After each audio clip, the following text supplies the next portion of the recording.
வணக்கம் நண்பர்களே, முக்கிய செய்திகளை இந்த பதிவில் பார்க்க போகிறோம். ஹர்திக் பாண்டியாவுக்கு எதிராக புனேயில் இருக்கக்கூடிய சிவாஜி நகர் காவல் நிலையத்தில் புகார் கொடுக்கப்பட்டிருக்கு. இந்த புகாருடைய பின்னணி என்ன தெரியுமா? T20 வேர்ல்டு கப்பை நம்ம ஜெயிச்சோம்ல, இந்தியன் பிளேயர்ஸ் எல்லாமே செலிப்ரேஷனில் இறங்கினாங்க. அப்போது ஹர்திக் பாண்டியா நம்ம நேஷ்னல் ஃப்ளாகை இன்சல்ட் பண்ணிட்டாரு. நம்ம இந்திய தேசிய கொடியை தோளில் போட்டுட்டு தன்னுடைய கேர்ள் ஃப்ரெண்டோட டான்ஸ் ஆடுறது, பிறகு அந்த கிரவுண்ட்லேயே கேர்ள் ஃப்ரெண்டு படுத்துருக்காங்க, அவங்களுக்கு பக்கத்தில் ஹர்திக் பாண்டியா படுத்துக்கிட்டு கேர்ள் ஃப்ரெண்டை கொஞ்சிறது, இது மாதிரியான காட்சிகளை பார்க்க முடிஞ்சிச்சு. நேஷ்னல் ஃப்ளாகை போட்டுட்டு இப்படியெல்லாம் பண்ணலாமா? நேஷ்னல் ஃப்ளாகுக்குன்னு ஒரு மரியாதை இல்லையா அப்படின்னு ஹர்திக் பாண்டியாவுக்கு எதிராக புகார் கொடுக்கப்பட்டிருக்கு. ரெண்டாவது என்ன பார்க்க போகிறோம்? பார்லிமெண்ட்டில் மக்களவையுடைய ஸ்பீக்கர் ஓம் பிர்லா அவர்களுக்கு எதிராக நோ கான்ஃபிடன்ஸ் மோஷனை இந்தி கூட்டணி கொண்டு வந்தாங்க. நம்பிக்கையில்லா தீர்மானம் தோல்வி அடைஞ்சிருக்கு.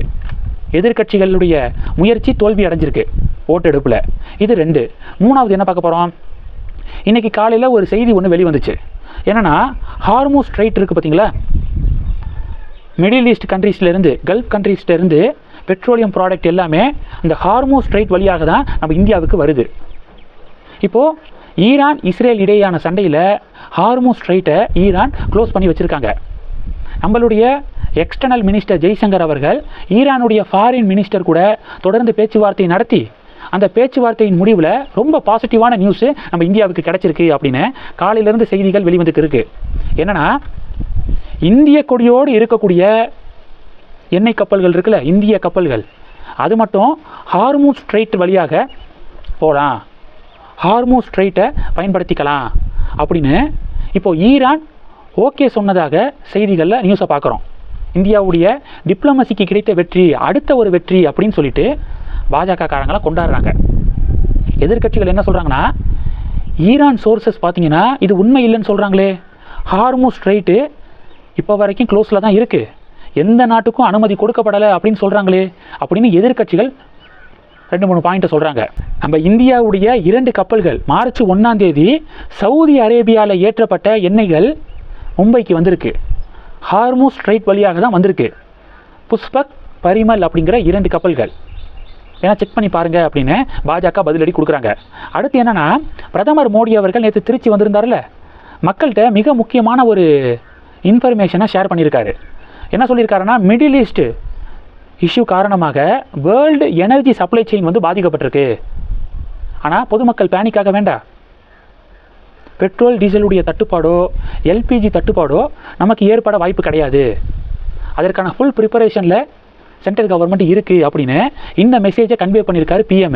இது எல்லாத்தையும் தாண்டி வதந்திகளுக்கு இடம் கொடுக்க வேண்டாம், அது தட்டுப்பாடு இது தட்டுப்பாடு அப்படின்னு எதிர்கட்சிகள் பார்த்தீங்கன்னா வதந்திகளை பரப்ப பார்க்குறாங்க. அந்த வதந்திகளுக்கு இடம் கொடுக்க வேண்டாம் அப்படின்னு PM மிக முக்கியமான ஒரு அட்வைஸ் பண்ணியிருக்காரு. திருச்சியில் மட்டும் கிடையாது, பிரைம் மினிஸ்டர் மோடி அவர்கள் கேரளாவிலையும் இந்த அட்வைஸை பண்ணியிருக்காரு. மிக முக்கியமான அட்வைஸு, முக்கியமான நேரத்தில். அடுத்து என்ன பார்க்க போகிறோன்னா, திமுக கூட்டணியில் மதிமுகவுக்கு 4 சீட்டுகள் ஒதுக்கீடு செய்யப்பட்டிருக்கான். அந்த 4 தொகுதிகளில் 3 தொகுதிகளில் உதயசூரியன் சின்னத்தில் போட்டியிட போகிறாங்களாம், ஒரு தொகுதி மட்டும் தனி சின்னத்தில் போட்டியிட போகிறாங்களாம் மதிமுக. 12 தொகுதிகள் வேணும் அப்படின்னு கிளைம் பண்ணியிருக்காங்க. விருப்ப தொகுதிகள் அப்படின்னு சொல்லிட்டு 12 தொகுதிகளுடைய பட்டியலை கொடுத்துருக்காங்க. ஆனால் திமுக ஒதுக்குனது வெறும் 4 தொகுதி. அந்த 4ல் 3 உதயசூரியன் சின்னத்தில் போட்டியான், ஒரே ஒரு தொகுதி மட்டும்தான் தனி சின்னத்தில் போட்டியான். இப்போ மதிமுகவுக்கு திமுக 4 தொகுதியை ஒதுக்குனதை பார்த்துட்டு விசிகாவும் கம்யூனிஸ்ட்டும் ஒரு பதட்டத்தில் இருக்காங்க. நமக்கு எவ்வளோ கம்மியாக ஒதுக்க போகிறாங்களோ அப்படின்னு சொல்லிட்டு ஒரு பேனிக் மோடில் இருப்பதாக செய்திகள் வலம் வருது. அதிமுக பாஜக கூட்டணியை பொறுத்த வரைக்கும் தொகுதி பங்கீடுக்கு ஏன் இவ்வளவு லேட் ஆகுது? ஆளாளுக்கு ஒரு ரீசன் சொல்கிறாங்க. காலையிலலாம் ஒரு குபீர் ரீசன், விஜயை என்டிஏக்குள்ளே கொண்டு வர முயற்சி நடக்குது. விஜய் என்டிஏக்குள்ளே வந்தாருன்னா தொகுதி பங்கீடு விவகாரத்தில் ஒரு பெரிய மாற்றம் வரும், அதனால தான் ஹோல்டில் வச்சுருக்காங்க. விஜய் உள்ளே வரலை அப்படிங்கிறது உறுதியானுச்சுன்னா தொகுதி பங்கீடு ஃபைனல் ஆகும் அப்படின்னு காலையில் ஒரு போஸ்ட்டாக படிக்க முடிஞ்சிச்சு. பாஜக மாநில தலைவர் நயினார், அண்ணாமலையெல்லாம் தெளிவாக சொல்லிட்டாங்க, விஜய் என்டிஏக்குள்ளே இல்லை, டீயையும் காஃபியையும் எப்படி ஒன்றா ஆத்துறது அப்படின்னு சொல்லிட்டு அண்ணாமலையெல்லாம் சொல்லிட்டாரு. இதன் பிறகும் தமிழக மீடியாக்கள் ஒரு நரேட்டிவை செட் பண்ணுறாங்க. அதாவது திமுக சொல்கிற மாதிரியே பாஜகவுடைய பி டீமு விஜய், விஜயை பிஜேபி தான் இயக்குது அப்படின்னு திமுக சொல்லுவாங்க.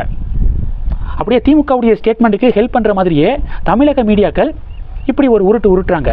விஜய் என்டிஏக்குள்ளே வரப்போகிறாரு அப்படின்னு சொல்லிட்டு உருட்டுறாங்க. தமிழக மீடியாக்களே ப்ரோ டிஎம்கே மீடியாக்கள் தானே, இப்படி தான் பண்ணுவாங்க அப்படின்னு பாஜகவினர்கள் கொந்தளிக்கிறாங்க. அண்ணாமலை தொகுதி பங்கீடு விவகாரத்தில் நேற்று பிஎம் மோடி அவர்களை சந்திக்கும் போது 2024 பாராளுமன்ற தேர்தல் முடிவுகளின் அடிப்படையில் தொகுதி பங்கீடு இருக்கணும் அப்படிங்கிறத இன்னொரு முறை வலியுறுத்தியிருக்காரு பிஎம் மோடி கிட்ட நம்ம அண்ணாமலை அண்ணா. இந்த செய்திகளையும் பார்க்குறோம். இது எல்லாத்தையும் தாண்டி நிர்மலா பெரியசாமி இருக்காங்களே, அதிமுகவை சேர்ந்தவங்க, அவங்க பாஜகவை எப்படி கட்டுக்குள் வைக்க வேண்டும் அப்படிங்கிறது பழனிசாமிக்கு தெரியும் அப்படின்னு நிர்மலா பெரியசாமி அவர்கள் பேசியிருக்காங்க. தேர்தல் நேரத்தில் இது மாதிரியான தேவையில்லாத ஸ்டேட்மெண்ட்டெல்லாம் தவிர்க்கணும் அப்படிங்கிறதான் என்டிஏல இருக்கக்கூடிய கட்சிகளுடைய தொண்டர்கள் சொல்கிறாங்க. தேவையான பேச்சு இல்லை இதெல்லாம். பாஜகவை எப்படி கட்டுக்குள்ளே வைக்கணும் அப்படிங்கிறது பழனிசாமிக்கு தெரியும் அப்படின்னா அந்த பாஜகவோட கூட்டணிக்கு வைக்கிறதுக்கு தானே 2-3 காரு மாதிரி பழனிசாமி டெல்லிக்கு போனார்.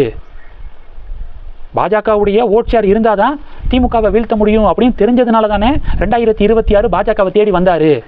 நாங்களும் பேசுவோம், அதனால் தேர்தல் முடிகிற வரைக்கும் அமைதியாக இருங்க அப்படின்னு அதிமுக காரங்களுக்கு பாஜக செக் வைக்கிறாங்க. பாஜக தொண்டர்கள் பதிலடி கொடுக்குறாங்க. இந்த செய்திகளை பற்றி உங்களுடைய பார்வைகளை கமெண்ட் பண்ணுங்கள். தொடர்ந்து கணக்கில் இருங்க. அடுத்தடுத்து நிறையா பதிவுகளை பார்க்க போகிறோம். நன்றி. ஜெய் ஹிந்த்.